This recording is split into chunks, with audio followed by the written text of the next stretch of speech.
a challenging time for many of us in the community, with the combination of both COVID and flu rates at such high levels and rising. So I'm really glad to be able to welcome along today the Chief Health Officer, Dr. John Gerrard, and also representatives from primary care, Dr. Matt Masel, who's President of the Rural Doctors Association of Queensland, coming to us from Gundawindi. He's here as a representative of the GP Alliance, that's of the 4 peak GP organisations, and then Chris Campbell from the Pharmaceutical Society of Australia, representing pharmacists across our state, including many in community pharmacy and some who work in hospital and health services. So we're going to start this morning with Dr. Gerrard speaking to his slides, but first just a very few quick housekeeping points. Firstly, we are recording, so if you'd like to keep your camera off, that's your prerogative. Please keep your microphone on mute, and if you have a question, you're welcome to pop it into the chat, and we'll be collating those to ask of our guests later on this morning. We also, for the first time, have live captions, but if you're like me and find them quite distracting, then you can turn them off. You can hide, so down the bottom of your Zoom app, there's a button. For me, it's second from the right, and it says CC Live Transcript. You can click and turn off the subtitle, and you can also turn off the full transcript. So that just makes it a little less busy, but we'll pop those instructions in the chat as well. I think that's it. You can also raise your hand to speak and ask a question if you're unable to use the chat, and that's about it. So I will hand over to Dr. Gerrard, and we'll get his slides up in a moment. Thanks very much, Melissa. I'll just wait for those slides to come up. Thank you. Okay, so the reason I would like to speak with you today is just to make sure, as we go into this third wave of the of COVID-19 in Queensland, to make sure that we're all on the same page as to what we really need to do and what really matters. I think now most intelligent, educated people, after 2.5 years of this pandemic, have a pretty good understanding of most of it, and they have, most intelligent, educated people now have opinions about it. And there is a lot of peripheral discussion around, I think, marginal matters, but there are things that are central that I think I just feel like we need to really focus on what actually really matters, and that's the purpose of this exercise today. So if I can go to the next slide, please. So what do we know as we go into us after 2.5 years? Clearly, this virus is here to stay. Most of us will catch it at least once, but almost certainly multiple times. And almost all of us, the vast majority, will just recover and get over it, as we will any other respiratory infection. It's hard to compare exactly one virus with another, but from what the data I'm seeing, our chances of serious illness from COVID-19 is probably less than seasonal flu. And I'm talking about in the context of someone who's vaccinated. So I'm assuming that everyone's vaccinated, that in the context of being vaccinated, serious illness, as we're seeing it in Queensland, is less than flu. The reason why we're seeing so many people in hospital is not because it's a more serious illness than flu, it's simply because of the sheer numbers of people being infected. Okay, so that sometimes I think is a message that's not getting out there. So we might have 30, 40, 50,000 cases of flu in a season, and we've had we've counted 1.2 million cases of COVID so far this year. The concerning thing is, and that this is still playing out, is that immunity wanes, whether that be post-vaccination or after natural infection. So immunity does wane over a period of months, so that we now know that after 6 months or so, you're not really protected much from getting infected with COVID-19, but you're still protected from severe disease. And we know that case numbers will fluctuate in large waves, and that's going to keep going based on past experience, possibly for a period of years. So whatever we do at this stage has to really take all of that into account. So next slide, please.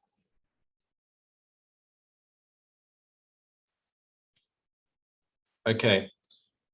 I don't know, you can sort of, I don't know if everybody can see that. You might have to move the pictures onto the left side of your page.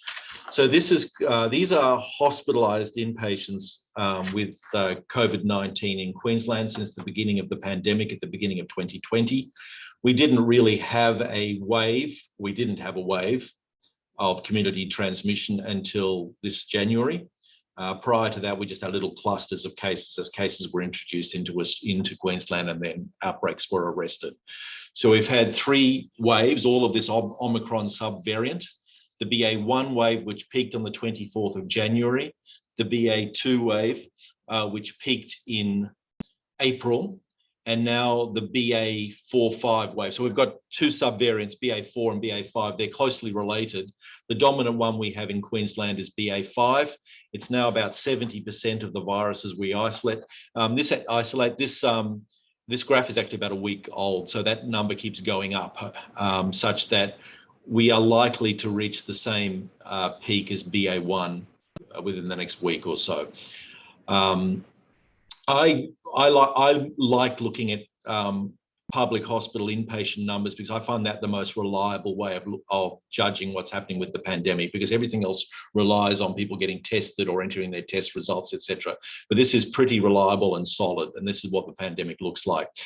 We expect the numbers to exceed the BA1 wave in January. If we can go to the next slide, please. So this is modelling. Now, this is modelling that just goes out 4 weeks. We're finding that the 4-week modelling is pretty accurate. And you can see that based on the modelling, we will exceed the January peak probably at the beginning, which very soon. The problem is there isn't a consistent view on when this particular wave will peak. We don't have much to go on from overseas because everyone's experiencing it simultaneously. In fact, we're experiencing it relatively early on a global scale because it's winter here, presumably.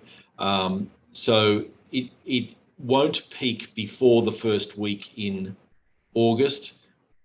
Hopefully that's when it will peak, but it could peak even later than that, in which case numbers will get even greater.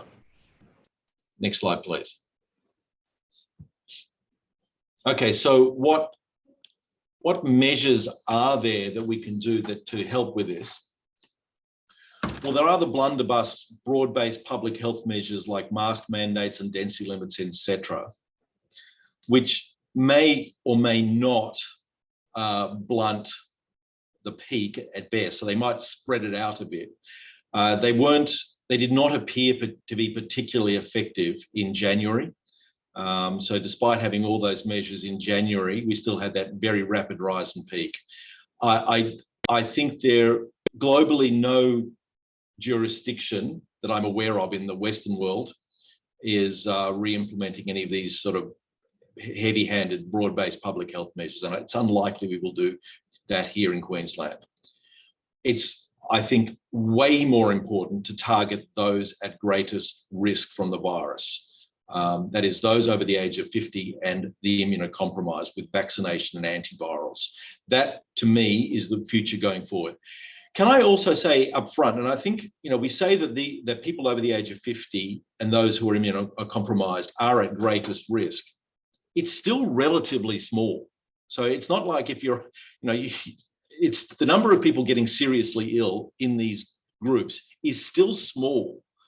Even though they are at greatest risk of serious disease. So we mustn't overstate this. Most of our problem relates to the sheer number of infections that are occurring. So even a very tiny number, a very, very tiny proportion of a very big number is still a big number. So I think let's not get too fearful of this virus. Next slide, please. So what does concern me significantly, okay, so 97% of Queenslanders who die of COVID are aged more than 50 years.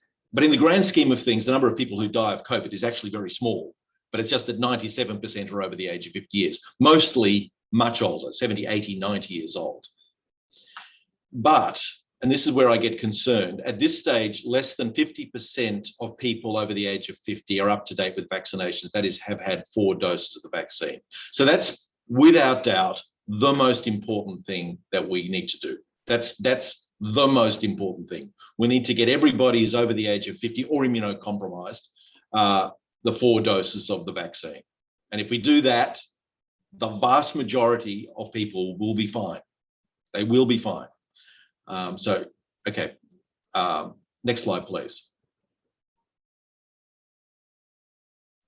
And the other thing, and I think this is important, not quite as important as vaccination, but still important, and that is the antiviral therapies, the medicines that are used to treat the virus. And there are the 2, Paxlovid and Molnupiravir.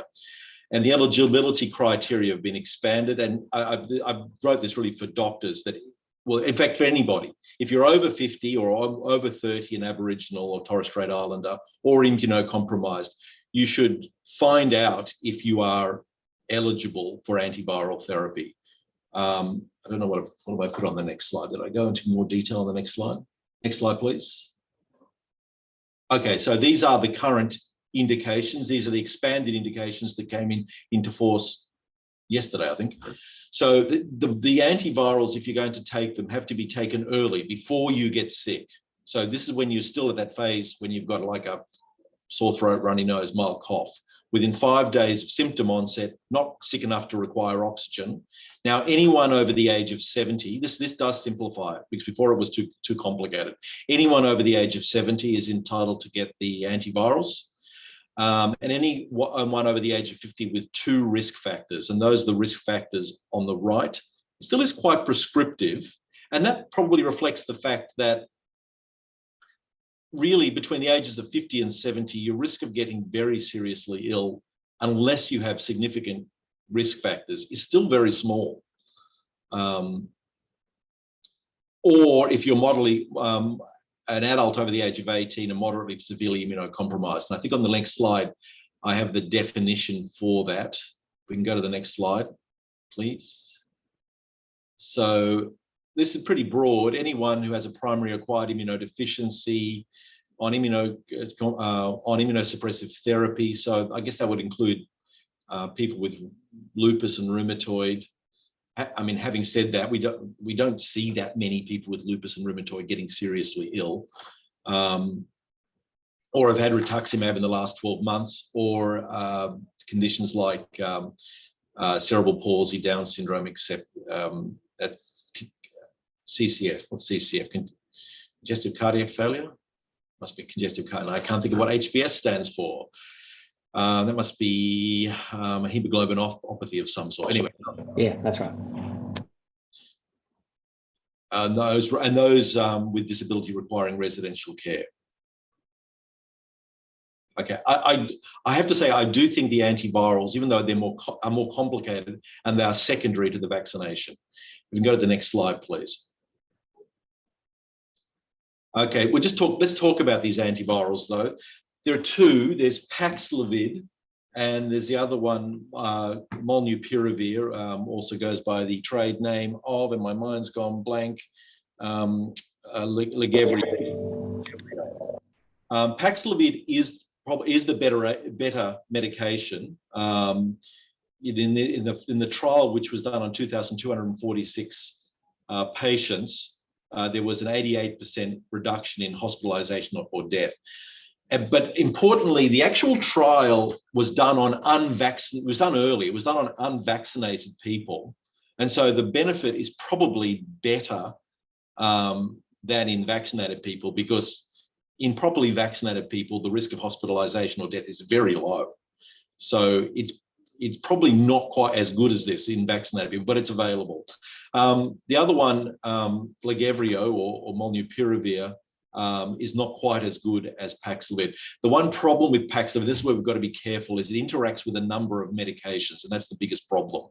And you can't give, so that's the biggest problem with anticoagulants and such like. So you've got to just be a little bit careful about what medication you're taking if you're going to consider Paxlovid. But I know a number of people have taken it, and they say that they feel like it made a big difference. So there you go. Next slide, please. This is a little old now, but this compares the PBS prescriptions in Queensland for the different antivirals. Queensland is in yellow, I think, yellow. And our prescribing of antivirals was significantly lower than other states. And there are a number of reasons for this. One of them was the patients were all being channeled to the hospitals, but also the hospitals were much more strict in their use of the antivirals. They stuck to the original trial definitions, which were only giving them to people who were not fully vaccinated, which is what the original trial actually did.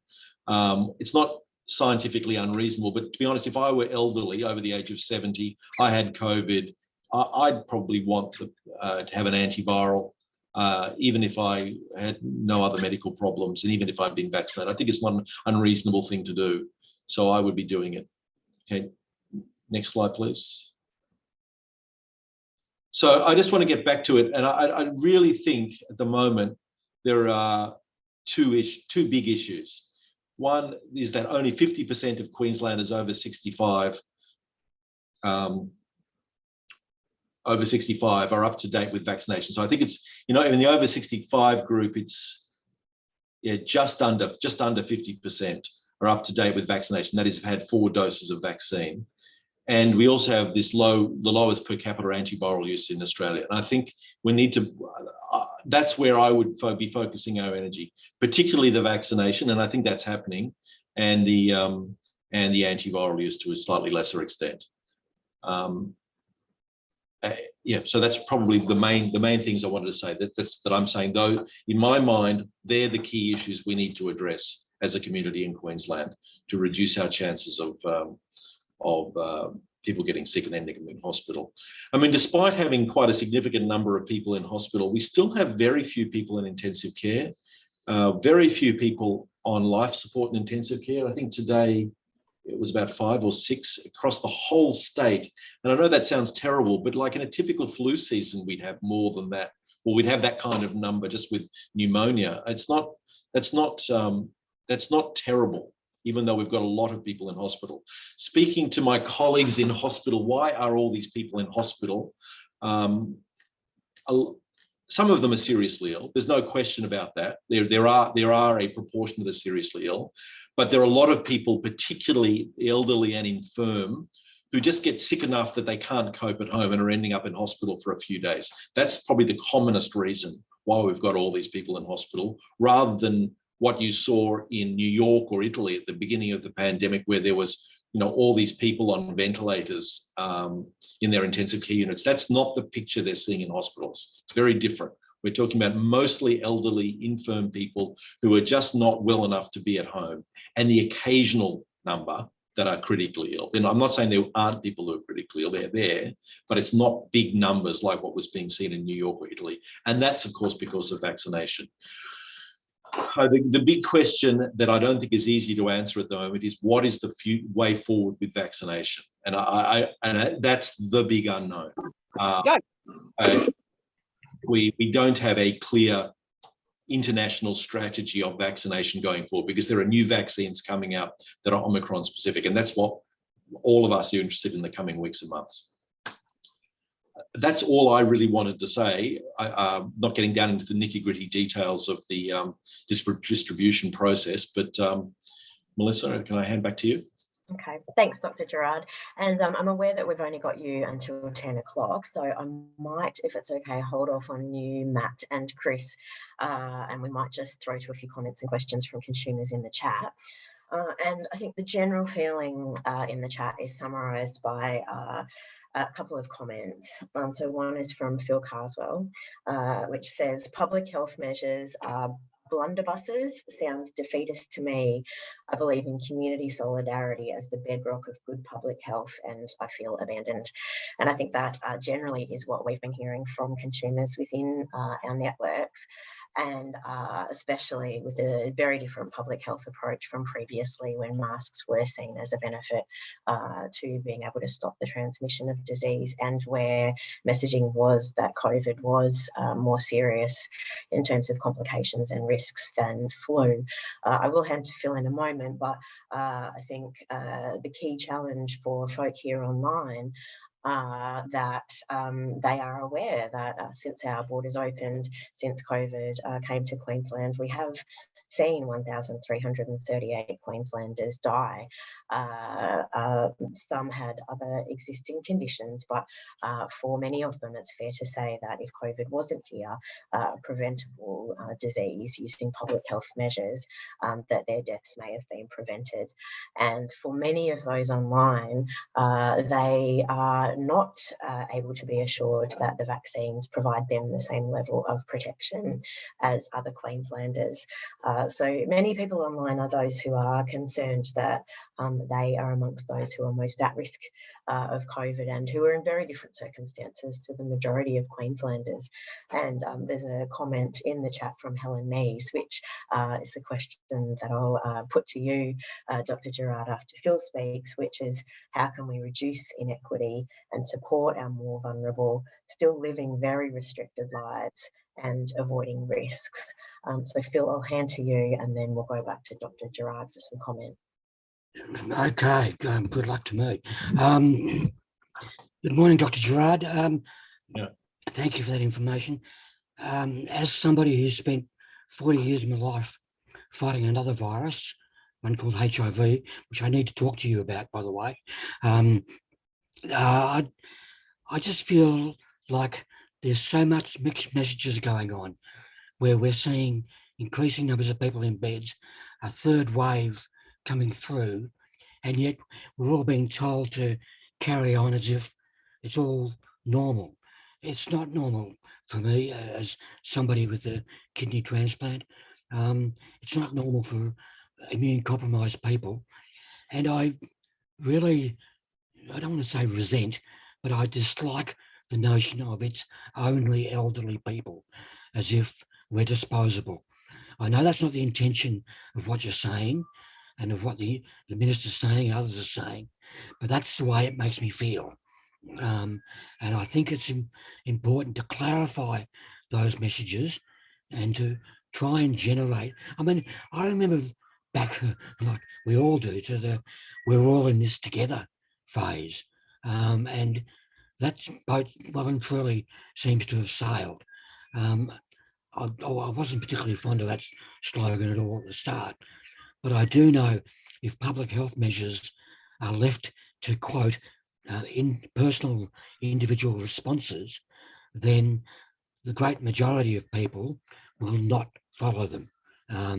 They will not wear masks. I go to the supermarket now and I'm just about the only person wearing a mask. I don't know what it's like in public transport. I don't know what it's like in crowded offices or business places, but it makes me feel afraid, and that I am spending all my time at home. And I just don't want to have a bunch of selfish people, i.e. the uneducated public who don't really care, determining our public health policy. We should be fighting for community solidarity, for community action, and for community support. Sorry, that's just rant over. There you go. No, thanks, Phil. Look, I understand what you're saying. I guess maybe I just got to nuance the words. What I'm saying is we need to invest all our energy, or the majority of our energy, in people like you. That's what I'm saying. Rather than talk about irrelevant things in wherever, focus our energy on you, because you're the most at risk. I mean, what we're seeing, I mean, you would be aware of this. I mean, most of the kidney transplant patients, now there are protocols available. Most kidney transplant patients are doing fine, and you'd be aware of that. Not all. I mean, you are at higher risk, but most are doing fine. I mean, the problem with the public health measures, Phil, the problem is all they could ever do is blunt this, because the virus isn't going to go away. The chances are, there's a good chance you will get the virus at some point, and it is likely that you will be fine. I guess that is likely, particularly if you got, you know, you're associated with the transplant unit, etc. They have protocols available.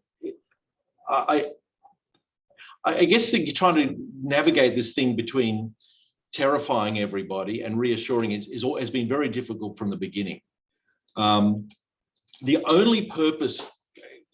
purpose of the public health measures is not to get rid of the virus if they were to be implemented. It's to blunt the peak so that the hospitals aren't overwhelmed, but the virus will still be there. Okay, I mean, my response to that is I don't want to get long COVID because I know, I mean, I have enough brain fog as it is. I don't want to have more and to put my kidney at risk.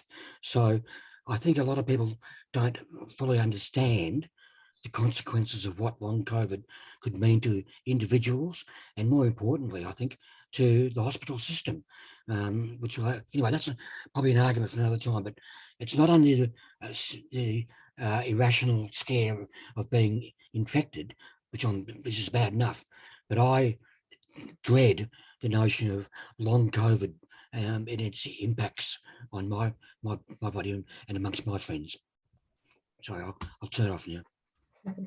And I think, Phil, the other issue that's challenging with the messaging from Dr. Gerrard for you is the assurance that you'll be okay if you do contract COVID, given your level of immunity. Yeah. So it's about information being given to individual consumers from their clinicians, and that's a challenge as well for them to have that knowledge, to have been tested for their own individual immunity from the vaccines, and to have access to those other treatments. But hopefully that is rolling out through the various transplant units and the other specialist units so that people have that. Well, the perfect answer to that is I've had 5 vaccine jabs so far, and at the moment I'm have no immune response at all, and I suspect that will be similar for a lot of people who are immune compromised. So yeah, that's another layer of the fear that no matter how many vaccines I take, my anti-rejection meds seem to be strong enough to overcome them. Sure, but you'd be aware, Phil, I don't know if you are aware that there are also monoclonal antibodies. I'm like one of my colleagues here, just over who works across here, has kidney transplant, had COVID. He's back at work. He's fine. Yeah. I'm not saying it won't make you sick, but it's a very different proposition now to 2 years ago. We now have treatments and we now have vaccines. But just getting back to this thing about public health message, all the mask wearing and etc. will do, and I don't just said it, but I'm going to repeat it. All it potentially would do would be to blunt the peak, to reduce the impact on the hospitals. And it's not even clear that it did that in January. It's not going to. The virus will still be around, and it's probable that we will all get infected. And most of us, including you, I'm not going to promise anything, but most of us, including you, will probably be fine. Probably. Yeah, I'm not going to promise anything, but. It's a big challenge, and I think we'll be moving on to conversations about targeted messaging for folk who are immune compromised and the public health measures that they can use themselves to ensure that they minimise their chances of contracting it, taking it from that system view down to the individual, because these are individuals' lives. All right, thanks, Dr. Gerrard. I know that you'll stay with us as long as you can before you need to head off. Yeah. But we might hand over now. I believe, Matt, you've got some slides, a couple of slides, and then we'll hear from Chris as well. Yeah, the slides aren't essential, Mel, and I can't share at the moment. So that's fine. They'll just really aid Just in quickly working on that, Matt. Oh, that's fine. Okay. But thanks very much. You should be able to share now. Dr. Gerrard. Okay, thanks. I really want to hear from consumers. I don't want to take up too much time on these, and it is a little bit repetitive, I guess, but just, I guess, reiterating the mask without getting into that really big topic of mandates. I guess to point out, this was my favourite mask initially. It's no longer acceptable. It's really, these are the masks that really make a difference.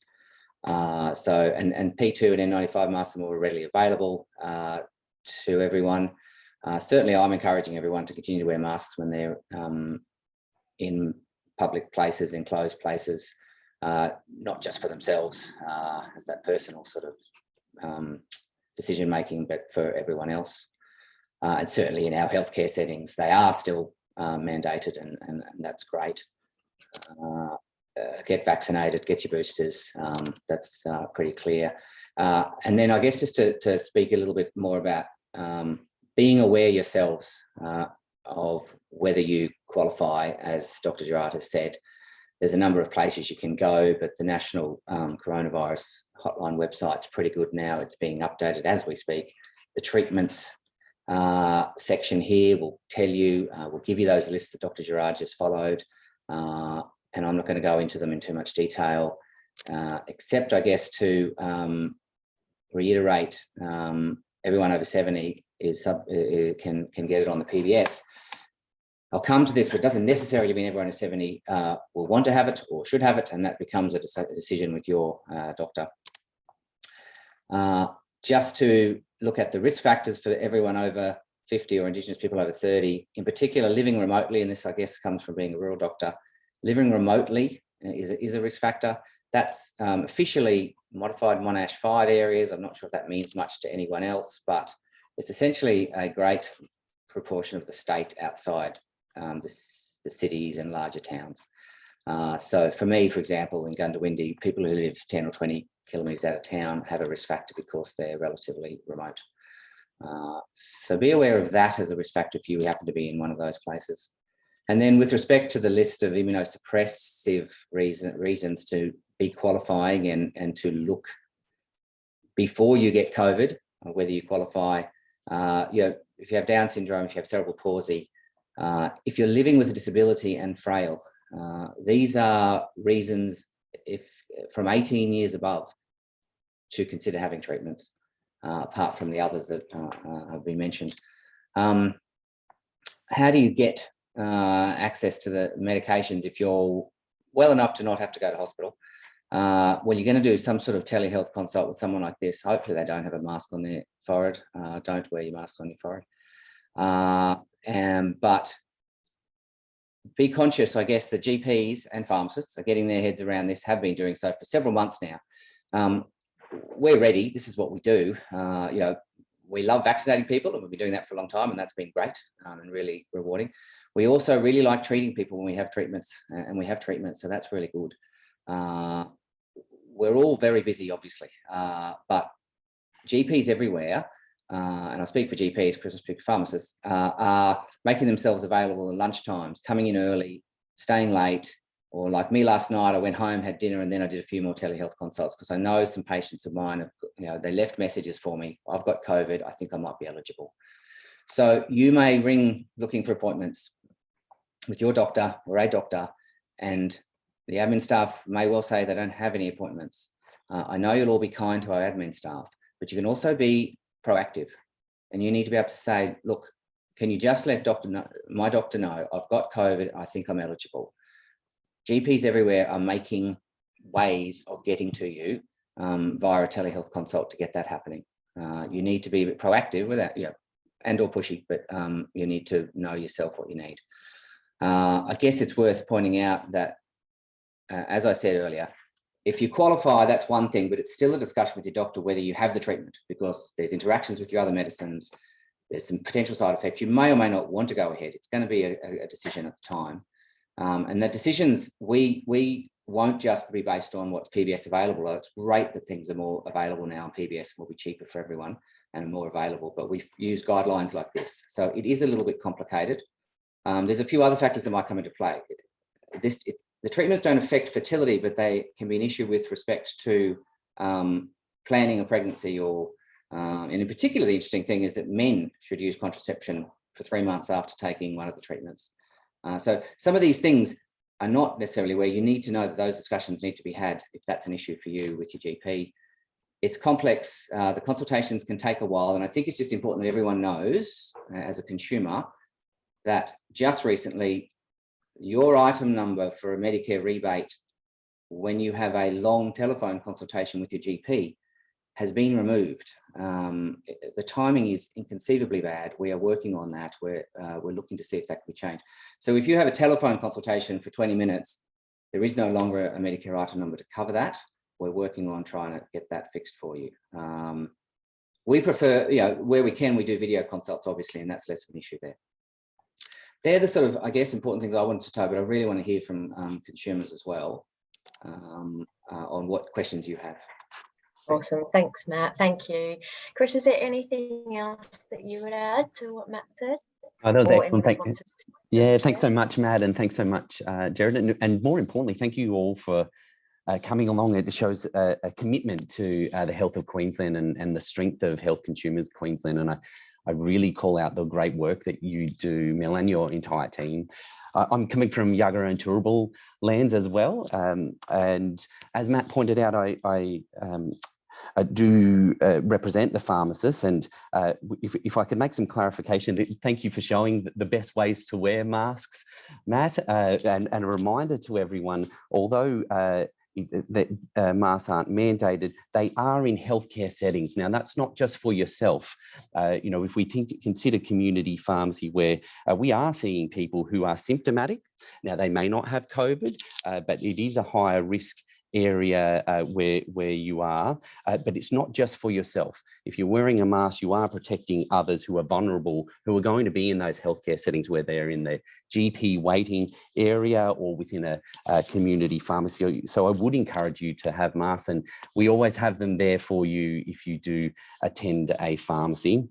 If you are symptomatic, as Matt said, we are encouraging that the telehealth consult, and the wonderful thing that has occurred now that Matt can and his colleagues can do an electronic prescription, and that could be sent to a pharmacy, and the pharmacy will be there to support you and deliver the medicine to you. So we will be there to help you out. Now, I have to let you know as well, this wouldn't be a surprise to you, but we found out the same time on Sunday around the changes to the antivirals. And access in our wholesalers is sparse. So from today and tomorrow, perhaps if you are unlucky enough to contract COVID and have a prescription from your GP, it may take a day or so for the pharmacy to receive the medicine and to be able to give it to you. What we have been reassured is by the end of this week, that will improve dramatically. There is a lot of medicine in the country, but it just may take some time.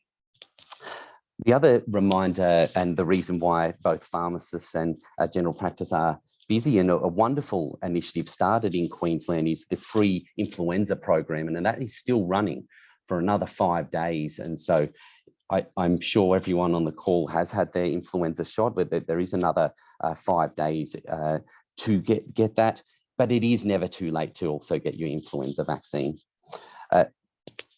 Do want to also mention about the COVID vaccination. This will be interesting to everyone, I'm sure, with the Friday's announcement of availability for those who are over 70. In fact, everyone who's over the age of 30 able to get their booster dose. Just yesterday, I don't know the data for general practice, Matt, and you may have this, but in pharmacy, 4 times the number of people responded and were vaccinated yesterday. So we have a tremendous response from the community. We are here to help. it will be quite a busy time. So as we're used to in the pandemic, when the announcements are made, that there can be a rush on. So if you're unable to find an appointment straight away, there is enough vaccine stock available. We are here to support you, and we'll do our best to make sure we're there reaching and getting things out for you. I know this has been mentioned. It's not only the community contracting COVID and influenza, but our healthcare staff are. So if you're unable to get appointments, sometimes that can be because our staff have also contracted COVID or their family. We're not having low appointment availability on purpose. We're doing our best to be there to support you, and very happy to take any feedback through Mel and Health Consumers Queensland on how to do better and support you better. So that's probably my update there. Without any slides, Mel, I don't have any great pictures like Matt and John. Next time. And look, I just really want to thank the both of you. For those who don't know, Matt and Chris are just two of a range of healthcare professionals from a number of peaks, including AMA Queensland, the College of GPs, the Queensland Nurses and Midwives Union, many, many others who have come together up to 3 times a week since the beginning of January, before our office even reopened, to come together in a forum that we host with consumer representatives involved with COVID responses, consumer organisations like Queenslanders with Disability Network, Palliative Care Queensland, CODA Queensland, ADA, to share what we've been hearing through this time about barriers to care and concerns around COVID and more broader issues during this year. And it's been really incredible as a partnership between healthcare professionals and consumers to consider and escalate the needs of vulnerable Queenslanders to the department. So really grateful for your partnership and for your time here today and sharing information to everyone online. So there's lots of questions and chats, and there's lots of questions that we've had in terms of barriers to information and accessing antivirals and receiving care that folk need. And I can see that there's lots of considerations around that in the chat too. Keen to know, there's some questions here around, I guess, how we're approaching this now in terms of access. Could you both speak to issues around affordability and geographic equity, and where you see the challenges for consumers and how people might be able to navigate those challenges? I might start, Mel. So there is, I guess, the question around someone who's not eligible for Medicare.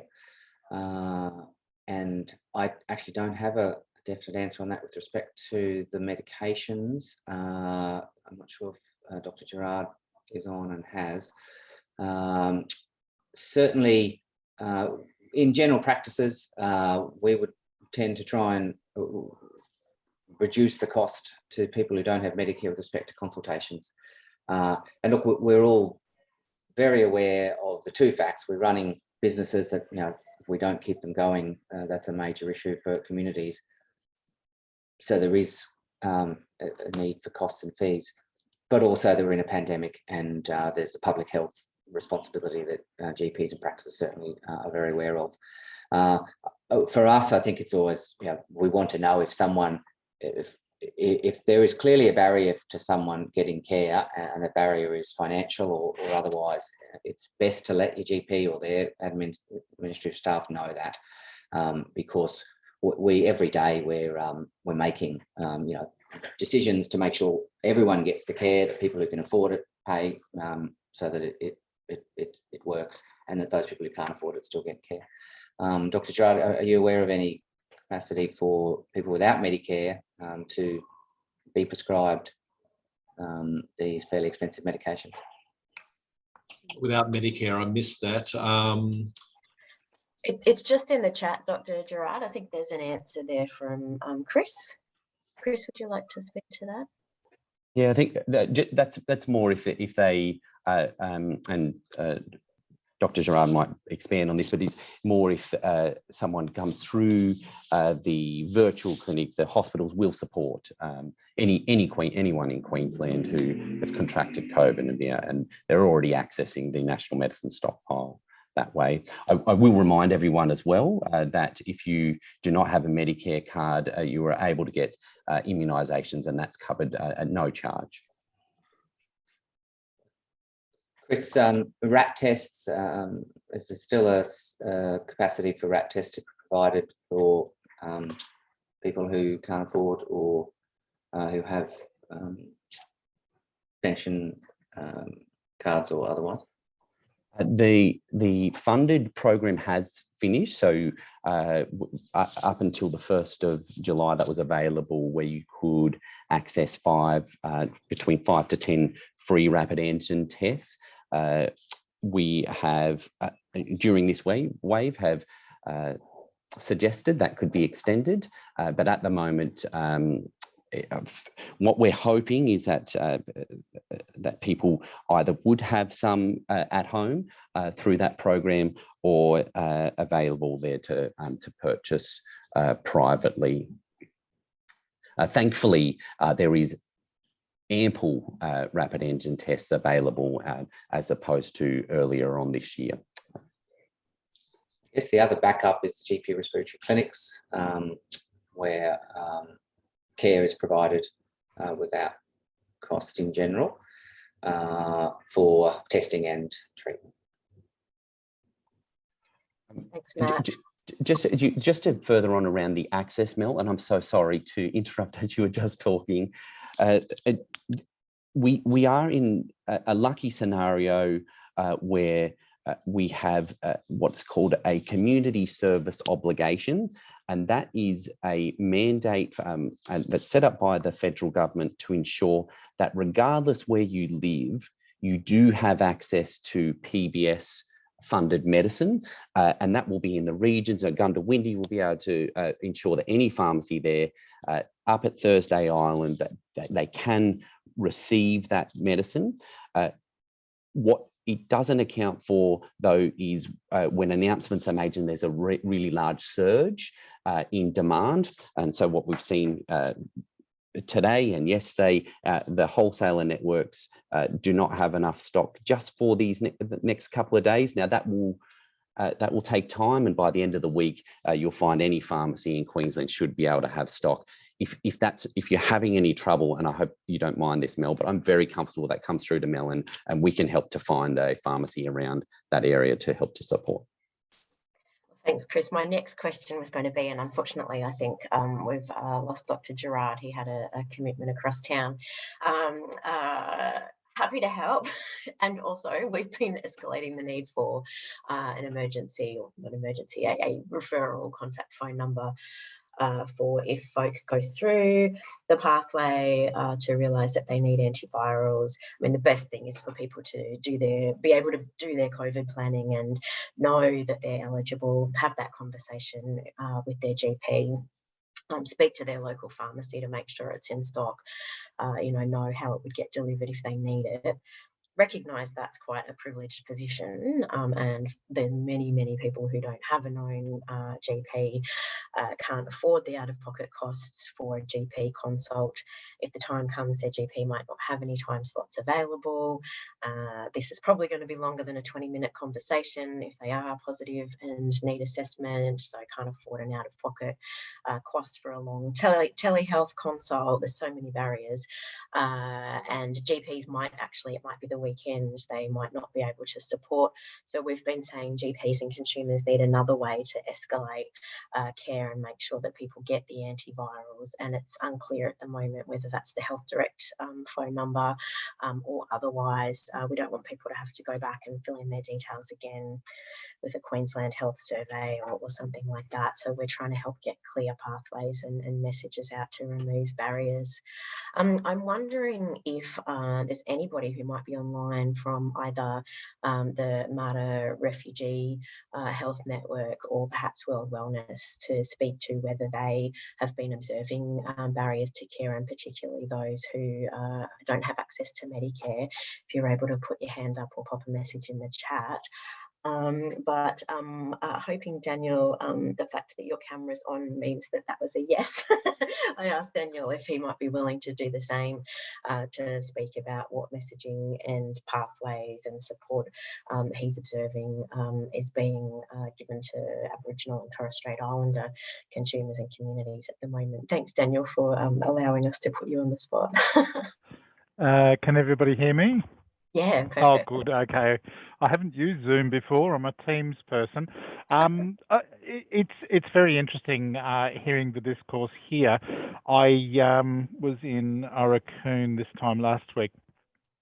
If I look at the number of people that are being tested across the Cape each day, we're talking about a dozen people being tested.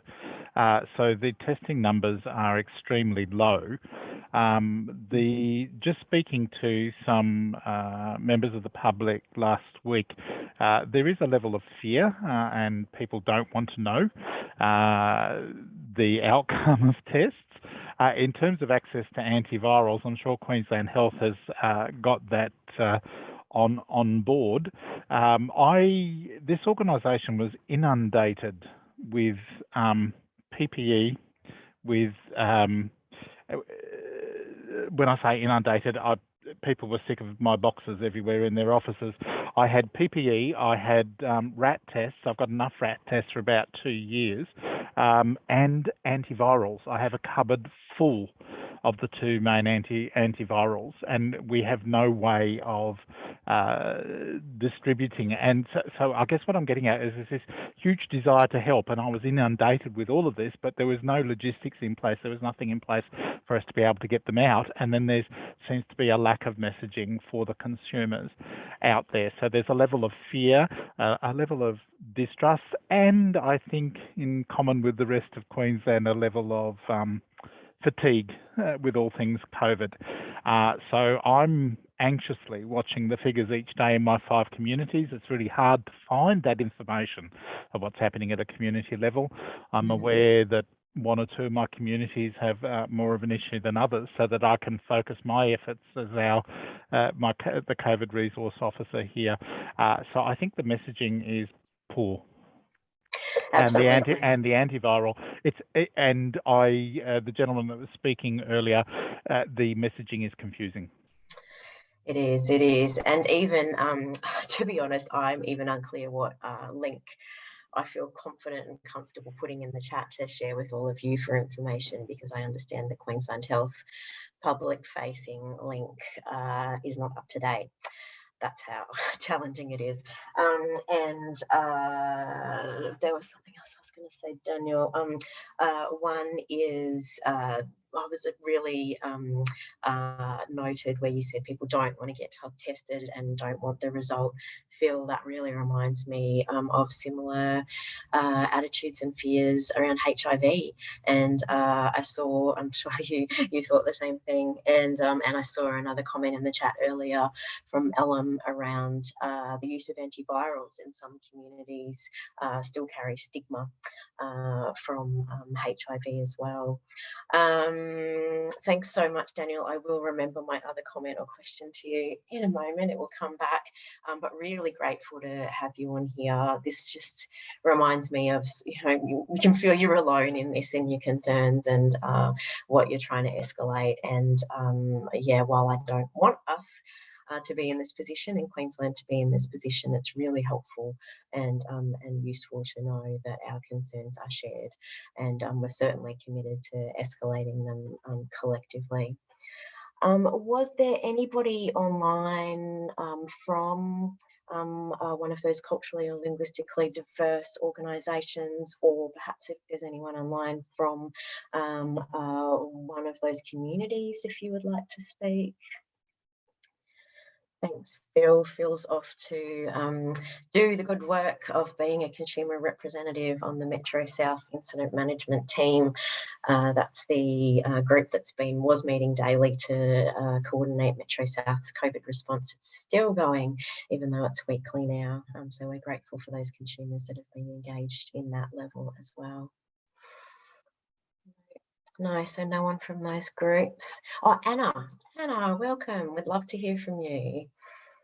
If you could introduce yourself, Anna, to those who might not know you, the various roles that you're in. You're just on mute at the moment. I can't see you.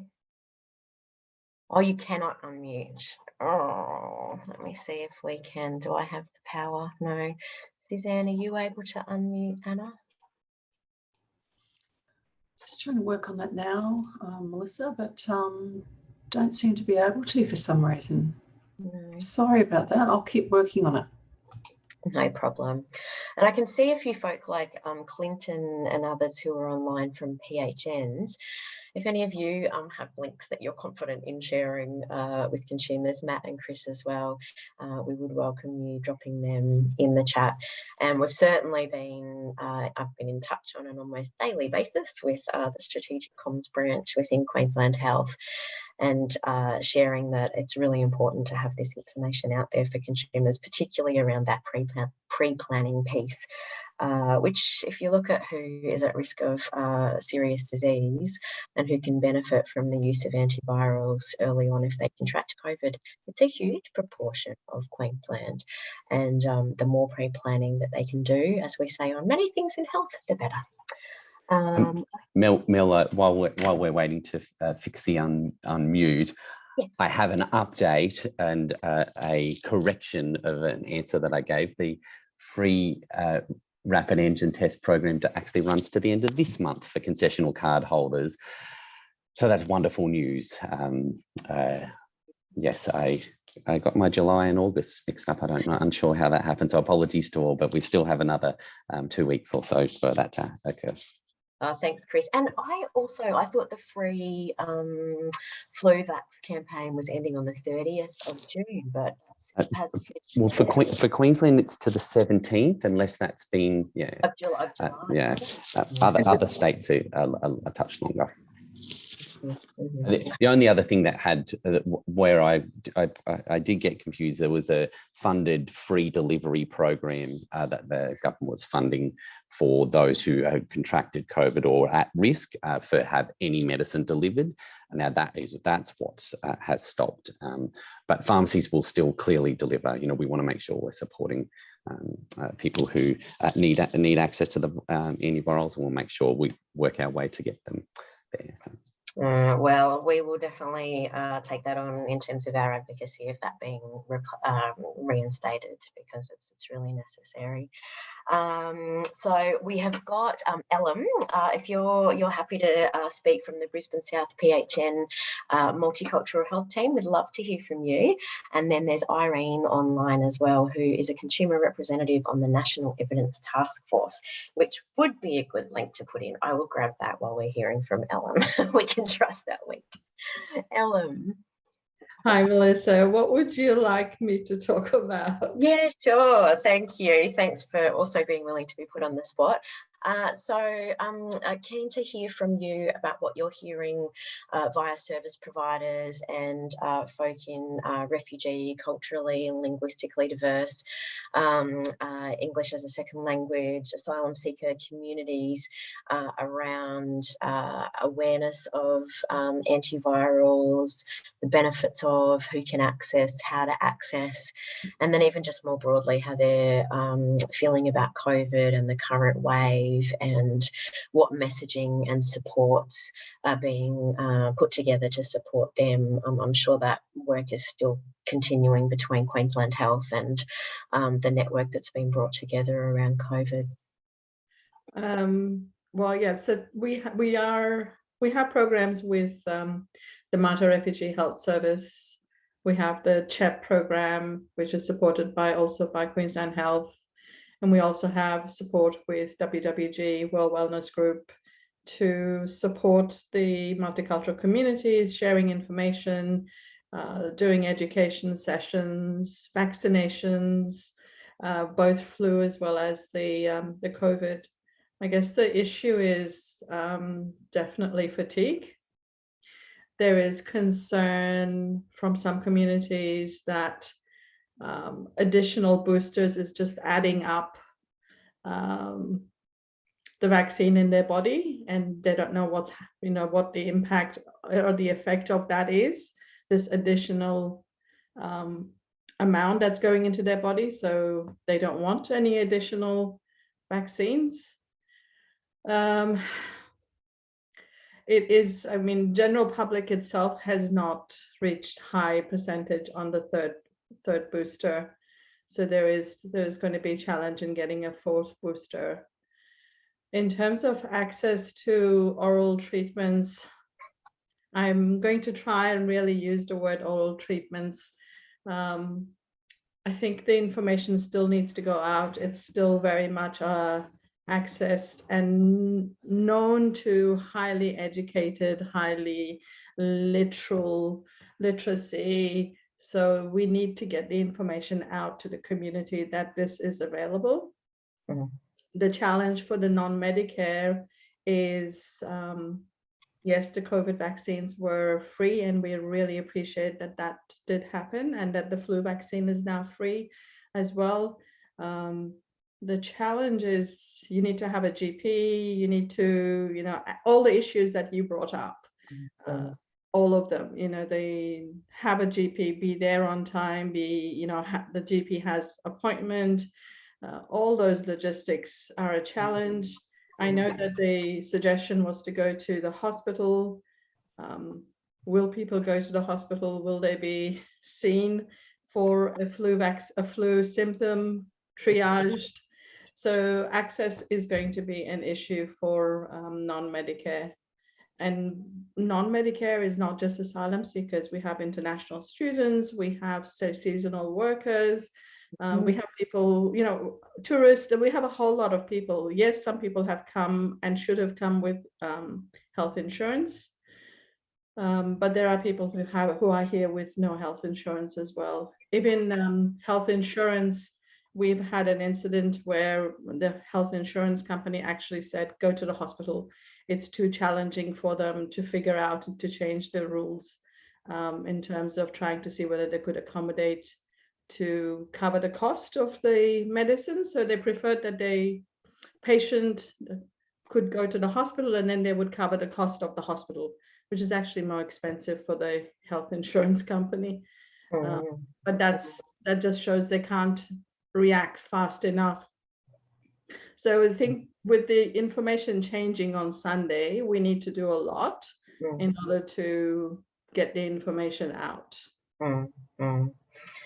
Yeah, absolutely. Well, thanks, Ellen. Well, we're certainly linked into the policy areas within Queensland Health who have been working with culturally and linguistically diverse communities, disability communities, First Nations. So we're trying to link in with them around having some similar specific information out for people living with chronic conditions and who are at greater risk of serious disease with COVID. I remembered the comment that I was going to say before, Daniel, where you were saying it's hard to know what's happening in your local populations. What I have asked for to one of the deputy chos is consideration of reporting where, like, antiviral rates. So when people particularly end up in hospital or ICU and they didn't receive antivirals, being able to see who did and who didn't and learn from who didn't, where were the barriers for them, where did the systems fall down. So I'm hoping that will get built into the oversight mechanisms, which also need to be broadened out from just within the department. There's mechanisms for us to feed in, but not so much a role in the oversight at the moment. The other issue is rural and remote. Matt, that issue of where Queensland Health are sometimes the only providers of primary care as well as hospital care. What will the pathways be around prescribing and access, and how will that play out? out. Do you have any comments on that or clarity on that? I think RDAQ were trying to find out a little bit more overnight.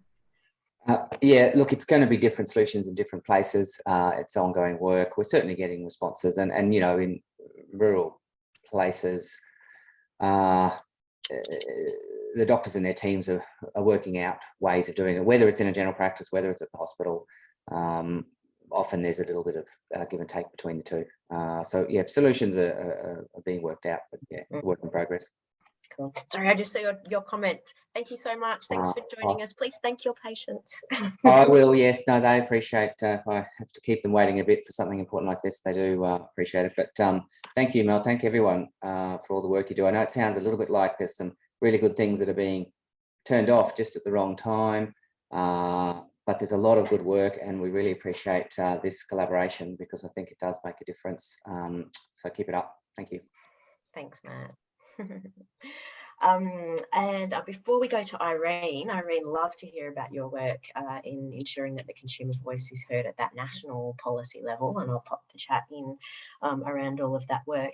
But pharmacies are the other piece that we need to make sure there's really good understanding of who has antivirals, because our understanding is the Find a GP site at the moment is it only lists some pharmacies, not all, who currently have access, and so we're saying there needs to be a good link, perhaps on the Health Direct website, where all pharmacies can be listed so that people know where they can go. And that's similar to, I was excited to realise the other day, there's now a Find a Vaccine link on the Health Direct website, which has lists all, if you put in your postcode, it lists GPs who are providing the COVID vaccines, it lists pharmacies, it's everyone, which is what we wanted a long time ago. So we're saying we need something similar for pharmacy. Anything else you'd add to that, Chris, quickly before we... Look, I couldn't agree more, Mel. That vaccine clinic finder, I'll put the link in the chat because it's just wonderful. It looks at your area, as you'll probably see if you start to look around your area. If you want to book a vaccine in today, it's a bit difficult because of the changes of rules and lots of people, thankfully, stepping forward and getting vaccinated. But I would treat Health Direct as your best source of truth there for where to find either pharmacies, clinics, GP respiratory clinics, so that hopefully it makes it easier the more that we get that out there. And I can see in the chat there that Ellen, James, thank you, there is an option there with interpreter services if necessary. Yeah, and we'll pop the link into the main Health Direct COVID website as well, which we're considering is the good, most up-to-date source of truth around all of this at the moment. But Irene, before we wrap up, love to hear from you about your work and what you've been influencing. Well, strangely enough, in some ways what I've been doing is actually already been mentioned, given that like those drugs that the speakers spoke about, we had quite an interesting debate over that one, because some consumers, because also the age group that we're dealing with they're teenagers, and so there was a debate over whether it should be like a child or whether it should be like an adult, because teenagers are at that age where they can make decisions for themselves in the main. But also, there's also a lot of, from a carer's perspective, to speak on behalf of of my colleagues who are also carers. So from a carer's perspective, some of them are also may not have that capacity to be able to make those decisions as well. And so we had quite an interesting debate over that one, but one of the main points I put forward, which came out in the guidelines, was the pharmaceutical support for consumers, because depending on, and of course how that happens depends on region, of course, because in metropolitan regions the support would be more hospital based, whereas in regional areas it's more community based, the pharmaceutical support. but I really made push for the pharmaceutical support because contraindications are a big issue. And I had the fright of my life with one, and where I got and raised this in the meeting was that it made me go blind. And of course, that's a fright of my life. And so, yeah, so to be able to raise these issues was certainly, and be able to have that support come out in the guidelines was very fulfilling. And that's really all we've done so far. But we've, as to mention some of the issues that have been raised, things like long COVID and all that, that's on our agenda. And so in our upcoming meetings, so yeah. That's great. That's great. And I did see a comment in the chat about long COVID. It is also on the agenda here in Queensland. And is going to be really important given the increased number of cases and the number of people who will be needing to understand what are the signs and symptoms, and then have their healthcare professionals know how to help them access the care that they need to maximise their quality of life. Well, thanks everyone so much for your time this morning. As always, we're really grateful to have had both the opportunity to hopefully be able to share some information with you, but also importantly hear from you and be able to escalate where you still see gaps and issues for users within our health system and their carers. No doubt we'll be having another one of these soon, given that we are likely to be in this wave for the next several weeks. But thank you all so much. We will send out information around next steps. At the moment, we're thinking about a letter to particularly the Commonwealth Government, but potentially a letter to both state and Commonwealth, highlighting where we're still seeing the need for some resolution around affordability, access and information issues at this point in the pandemic. And we'll work closely with all our partner organisations as well, consumers and professionals. So thank you so much, and look forward to seeing you soon. Thanks for your contributions. Thanks, everyone. Thanks, Melissa. See you, Tanya. Good to See ya. Well, we'll not miss this out, but Matt did private message me about the second booster. So he said I should get it. So it was nice. It was nice for him to let me know. Yeah, it's lovely. That's great. Yep. All right. You have a good week. You too. Bye, Yep. Tanya. Bye.